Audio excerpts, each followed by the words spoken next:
মেয়োনিজের recipe দেওয়ার পর থেকে তোমরা আমার এই নানের রেসিপির জন্য পাগল করে ফেলতেছো। তো আজকে এই নরম তুলতুলে নানের রেসিপিটা দিয়ে দিতেছি একদম সহজভাবে। আমার মতো করে যদি এইভাবে একবার নান বানায় খাইতে পারো শালা, তাইলে আর কোনো দিনও তুমি নান কিনা খাইবা না, এটা আমি গ্যারান্টি দিতেছি। তো নান বানানোর জন্য প্রথমেই লাগবে ময়দা। অবশ্যই ময়দাটা ইউজ করবা, তাইলে নানটা বেশি ভালো হয়। এখানে আমি 4 কাপের মতো ময়দা নিয়ে নিতেছি, কারণ আমি 8টার মতো নান বানাবো। তারপর 2 চা চামচ দিয়ে দিতেছি লবণ। লবণের পরিমাণটাও আমি বলে দিছি। এরপরেও যদি তোমরা সঠিকভাবে না বানাতে পারো, তাইলে তোমাদের গালের 2টা থাপড় দেওয়া ছাড়া আর কিছুই করার থাকবো না।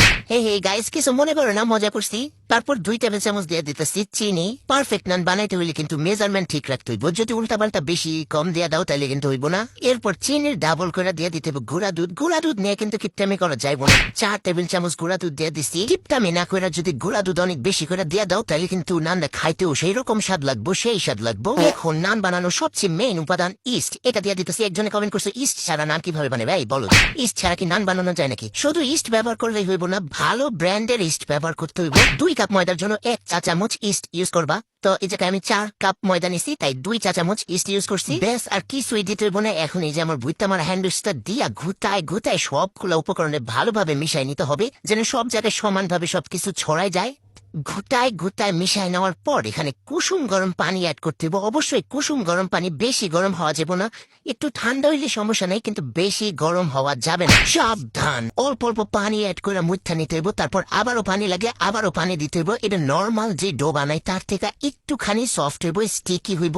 2 কাপ ময়দার জন্য 1 কাপ পানি লাগবো। না, পানির পরিমাণ দাও আমি বলে দিচ্ছি। এখনো যদি বলো যে বুঝি নাই, পারি না, তাইলে খবর আছে।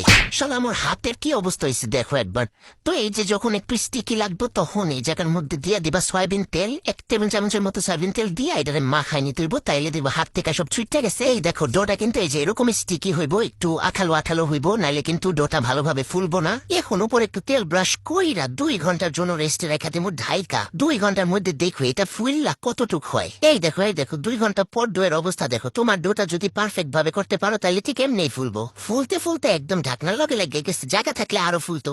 এখনই ফুললা যাওয়া ডোটারে ঘুষায় ভিতর থেকে সব বাতাসগুলোরে বাইর কইরা একদম চিমায় ফেলমু। তারপর আরো 5 মিনিট ভালোভাবে মুঠা নিমু। তারপর এমন লেচি কেটে নিমু। এরপর নর্মাল রুটি যেভাবে বানাই ওইভাবে বেললা নিমু।